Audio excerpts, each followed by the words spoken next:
मित्रों, आपका स्वागत करते हैं आज के इस वीडियो में। दोस्तों, शनि, बुध और शुक्र, इन तीनों की जो राशियां हैं, शुक्र की वृष राशि है, तुला राशि है, शनि की मकर राशि है, कुंभ राशि है, और बुध की मिथुन राशि भी है और कन्या राशि भी है। तो ये तीनों अक्सर ट्राइन में पड़ती हैं, जिसके कारण कि ये कहने की कोई ज़रूरत नहीं है कि ये तीनों ग्रह अक्सर जातकों के कारक ग्रह बन जाते हैं। तो ये तीनों आपस में डीपली इंटरकनेक्टेड हैं। सिर्फ इसलिए नहीं कि ये तीनों आपस में मित्र हैं, बल्कि इन तीनों के फल देने की क्षमता में इस तरह की विविधता है और इस तरह का सामंजस्य है कि ये जहाँ भी रहते हैं किसी व्यक्ति के कारक ग्रह के रूप में, तो इस तरह से कार्य करते हैं कि व्यक्ति के जीवन में कोई कमी ना आ पाए। और इन तीनों का फल देने का जो तरीका है उसके बारे में हम आज के वीडियो में चर्चा करेंगे। ये वीडियो आपके लिए आज मैं दावे के साथ कह रहा हूँ कि बहुत ही उपयोगी रहने वाला है। इसीलिए इस वीडियो को अभी तुरंत लाइक कर दीजिए, इस चैनल को सब्सक्राइब कर लीजिए और चलिए इस वीडियो में आगे बढ़ते हैं। दोस्तों, ये जो शुक्र है, शुक्र विलासिता, वैभव और धन देने वाला प्लैनेट है। शनि व्यक्तित्व निर्माण के बाद, व्यक्तित्व की मजबूती के बाद सफलता देने वाला ग्रह है।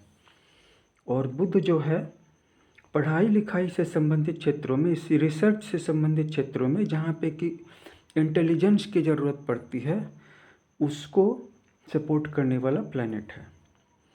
शुक्र की चर्चा हम कर लें। पहले शनि और बुध का थोड़ा अध्ययन कर लें कि शनि किसी भी काम में डिले करवाता है। आपकी जन्म कुंडली में शनि अगर लग्न में बैठ जाए, चौथे भाव में बैठ जाए, सातवें भाव में बैठ जाए और 10वें भाव में बैठ जाए, फिर चाहे वो आपका कारक हो या कारक न हो, आपके हर काम में डिले होने लगेगा। अगर शनि पहले त्रिकोण में, दूसरे त्रिकोण में या आखिरी त्रिकोण में यानी नवम भाव में मौजूद हो, तो भी आपको जीवन के महत्वपूर्ण पड़ावों पे बड़ा अटपटा सा लगेगा कि यहाँ पे भाग्य से ज़्यादा दुर्भाग्य ही काम कर रहा है। हालांकि इन सभी महत्वपूर्ण स्थानों या शुभ भावों में मौजूदगी के कारण शनि आपके अंदर टैलेंट, स्किल, एक्सपीरियंस और ज्ञान की बढ़ोतरी ही करेगा। लेकिन आपको लगेगा कि मैं अकेला हो गया हूँ और मेरा भाग्य भी मेरा साथ नहीं दे रहा और लोग भी मेरा साथ नहीं दे रहे हैं। रह गई बात कि ऐसा नहीं है कि शनि हमेशा रोकने का ही काम करता है, नहीं। शनि अच्छे फल भी देता है, लेकिन अच्छे फल देने का उसका सिस्टम ये है कि वो आपको बाद में सफलता देता है। अगर शनि कहीं भी आपका कारक ग्रह हुआ तो ये आपको उत्तरार्ध में सफलता देगा, पूर्वार्ध में सफलता के लिए तरसा देगा, छोटी छोटी चीज़ों के लिए मोहताज बना देगा। और बाद में जब ये सफलता देना शुरू करेगा, यानी कि आधा जीवन गुजर जाएगा तभी सफलता मिलेगी, तब जा कर के आपको सफलता का महत्व समझ में आएगा और आप वो कोई भी गलतियां नहीं करेंगे। फिर जो गलतियां आपके जीवन के पूर्वार्ध में थीं, अब वो गलतियां क्या थीं?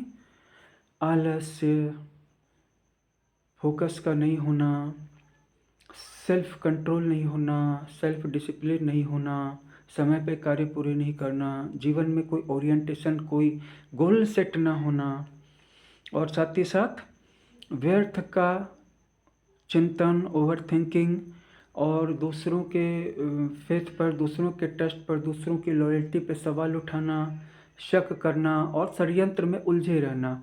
आप सोचते हैं कि आप दूसरों को षड्यंत्र में उलझा रहे हैं, लेकिन आप खुद भी उनके षड्यंत्र में उलझे हुए हैं। और उनमें से सबसे बड़ा षड्यंत्र ये है कि आपका दिमाग उनके बारे में रात दिन सोच रहा है। तो ये सारी कमजोरियां या कमियां आप में जब तक शनि दूर नहीं कर लेता, तब तक शनि तो सफलता को करीब नहीं आने देगा। और ये बातें तो तब की हैं जबकि शनि सिर्फ इन महत्वपूर्ण 4 भावों में या इन महत्वपूर्ण 3 त्रिकोणों में कहीं भी बैठा हुआ है।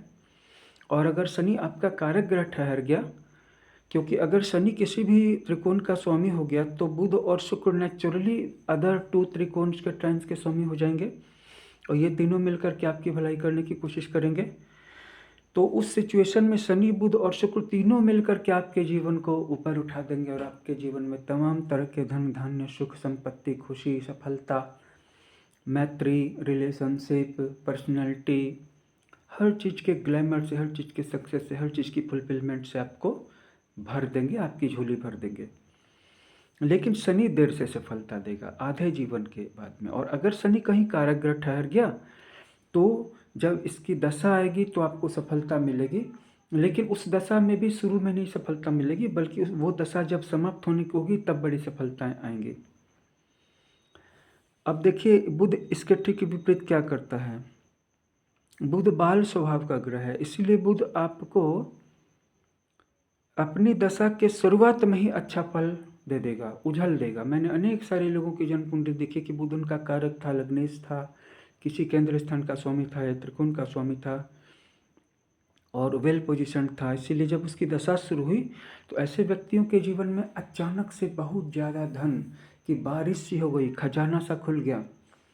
लेकिन ये दशा की शुरुआत के ही साल में था, शुरुआत के ही कुछ महीनों में था। बाद में जो था उनको प्रयास करने पड़े और बहुत सारे लोग जैसे कि धन जब अचानक प्राप्त हो जाता है ना तो वो इस भ्रम में आ जाते हैं कि अब वो हमेशा अमीर बने रहेंगे और उनको कमाने और खर्च करने का गणित जो है, इन दोनों के गणित का अंतर मालूम ही नहीं होता, इससे वो वाकिफ़ ही नहीं होते हैं कि कोई भी धन अगर एक्सीडेंटली अचानक से कहीं मिल गया या भाग्य के जोर से मिल गया, लॉटरी के दांव पेच से या थोड़ी सी पूंजी लगाई थी अचानक वो कहीं बढ़ गई। जैसा कि ज़मीन जायदाद में होता है कि ज़मीन कहीं से खरीद के रख के आपने छोड़ दी थी, बाद में अचानक वो ज़मीन उसकी नपाई हो गई, बटाई हो गई और अचानक वो हीरे और सोने के दामों में बिकने लगी। तो उनको ऐसा लगता है कि अब तो हमारे जीवन में सफलता और खुशियों की शुरुआत ही हुई है और वो बेरहमी से पैसा खर्च करते हैं, अमीरी की फीलिंग लाने के लिए मार्केटिंग करते हैं। और जब तक प्रत्येक दिन खर्च नहीं करें तब तक उनको अच्छा ही नहीं लगता है। उनके दिमाग में डोपामाइन बनता ही नहीं है, सेरोटोनिन बनता ही नहीं है, ऑक्सीटोसिन का निर्माण होना ही बंद हो जाता है। तो बुध दशा के शुरुआत में ही फल दे देता है। बाद में भले ही ऐसे लोग स्ट्रगल करते रह जाएं और ये समझ नहीं पाए कि कैसे उनसे ओवर एक्सपेंडिचर हो गई, कैसे फिजूल खर्ची हो गई, जीवन भर वो माथा पीटते रहेंगे, मगजमारी करते रहेंगे, ये समझ में नहीं आएगा कि उनका कोई फाइनेंशियल स्किल, कोई फाइनेंशियल ट्रेनिंग, कोई फाइनेंशियल गोल था ही नहीं, बस पैसे आए और वैसे ही चले गए। और पैसे आने के बाद सबसे बड़ी गलती लोग क्या करते हैं कि वो इस भ्रम में आ जाते हैं कि अब तो पैसा आना शुरू ही हुआ है, इसीलिए इसमें से थोड़ा या थोड़ा ज़्यादा निकाल के खर्च कर लो, शौक के पूरे कर लो, जबकि वो पैसा आपके शौक पूरे करने के लिए नहीं दिया गया है, वो पैसा आपको मल्टीप्लाई करने के लिए दिया गया है, सही तरीके की चीज़ में इन्वेस्ट करने के लिए, सही तरीके की चीज़ में लगा करके वर्क करने के लिए, न कि कुछ भी निकाल करके खर्च कर देने में, कोई भी शौक पूरा करने में। और ये गलतियाँ बुध से जुड़े जातक तो कर ही लेते हैं, जिनका लग्नेश बुध हो या कारक ग्रह बुध हो या बुध केंद्र में या त्रिकोण में हो, निश्चित रूप से करते हैं। क्यों? क्योंकि बुध बालक स्वभाव वाला होता है, बच्चे के अपने शौक होते हैं। तो बुध प्रभावित जातक जब बड़े भी हो जाते हैं ना और यहाँ तक कि बूढ़े भी हो जाते हैं तब भी वो शौकीन होते हैं और ये शौक महंगा पड़ता है। शनि प्रभावित जातक बचपन में ही बूढ़े हो जाते हैं और बुध प्रभावित जातक बुढ़ापे में भी बच्चे बने रहते हैं। तो शनि प्रभावित जातक जो हैं वो थोड़े पैसे आए या ज़्यादा वो खर्च नहीं करेंगे। शनि देर से सफलता देगा, कारक हो तो भी, अकारक हो तो भी। और अगर ये आपका कारक है और इसकी महादशा या अंतर्दशा शुरू हुई है तो भी अपनी दशा के अंत में फल देगा। और बुध अगर कारक ठहर रहा है तो अपनी दशा के शुरू में ही दे देगा, और अगर इसकी दशा बहुत दूर है या पहले ही गुजर चुकी है तो जीवन पर जो इसका परिणाम आएगा वो बिल्कुल शुरू में ही मिल जाएगा। शुक्र बैलेंस में है, शुक्र न तो शुरू में फल देता है न अंत में, शुक्र बीचों बीच में फल देता है। तो उम्मीद करते हैं कि इन तीनों प्राइम प्लैनेट्स के डिफरेंसेस आपको क्लियर हो गए होंगे। इसके बावजूद अगर आप कुछ पूछना चाहें तो हमारे व्हाट्सएप नंबर पे संपर्क करें, कमेंट करें। हम हर कमेंट को ध्यान से पढ़ते हैं और उसका जवाब देने की कोशिश करते हैं और आपसे प्रार्थना करते हैं कि आप हमारी परीक्षा लेने की कोशिश न करें, बहुत सारे लोग आते हैं और कहते हैं कि पहले आप मेरा पास्ट बता दीजिए या पहले आप मेरी जन्म कुंडली को देख करके कुछ ऐसी चीज़ें बता दीजिए जिसके बाद अगर मुझे आपके ज्योतिष ज्ञान पे विश्वास हो जाएगा तो मैं आपको ऑर्डर दूंगा या ऑर्डर दूंगी। तो ऐसे अपनी परीक्षा कौन दिलवाता है भाइयों और बहनों।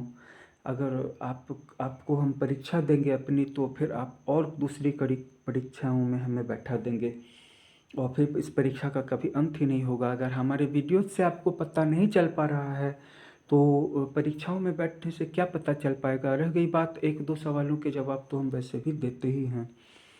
और रह गई बात कि आप इस बात को जान लीजिए कि फ्री में जन्म कुंडली आपको भी नहीं दिखवानी चाहिए, इससे आपका भाग्य कमज़ोर होता है। इसीलिए मैंने फ़ीस को छोटा सा रखा है, अफोर्डेबल फ़ीस रखा है। मात्र 500 रुपये में मैं आपको आपकी जन्म कुंडली की कंप्लीट एनालिसिस करके देता हूँ और वो भी मात्र 2 दिनों के अंदर में। अगर इसके बाद भी अगर आपको संतुष्टि नहीं हो तो आप फ्री में अपनी जन्म कुंडली दिखवा करके बेकार में अपना समय नष्ट कर रहे हैं, अपने ग्रहों को कमज़ोर कर रहे हैं। और साथ ही अगर हम एस्ट्रोलॉजर्स फ्री में किसी की जन्म कुंडली देखते हैं तो हमारे भी प्लैनेट कमज़ोर होते हैं। इसलिए कुछ चार्जेज जो हैं वो जो हैं बिल्कुल जस्टिफाइड, बिल्कुल ही न्यायोचित हैं, बिल्कुल ही तर्क संगत हैं। क्योंकि इस दुनिया में कोई भी चीज़ ना तो हमें फ्री में लेनी चाहिए और ना फ्री में देनी चाहिए। अपने लोगों की भलाई के लिए इस वीडियो को शेयर कर दीजिएगा, क्योंकि ये फ्री में नहीं है, ये भलाई में है। और शेयर कर देना, ये आपके पुण्य कर्मा में आ जाएगा जिसका फल आपको अच्छा मिलेगा। हमारे चैनल को सब्सक्राइब कर लीजिए, बेल नोटिफिकेशन प्रेस कर दीजिए, लाइक कर दीजिए, शेयर कर दीजिए। Thanks for watching.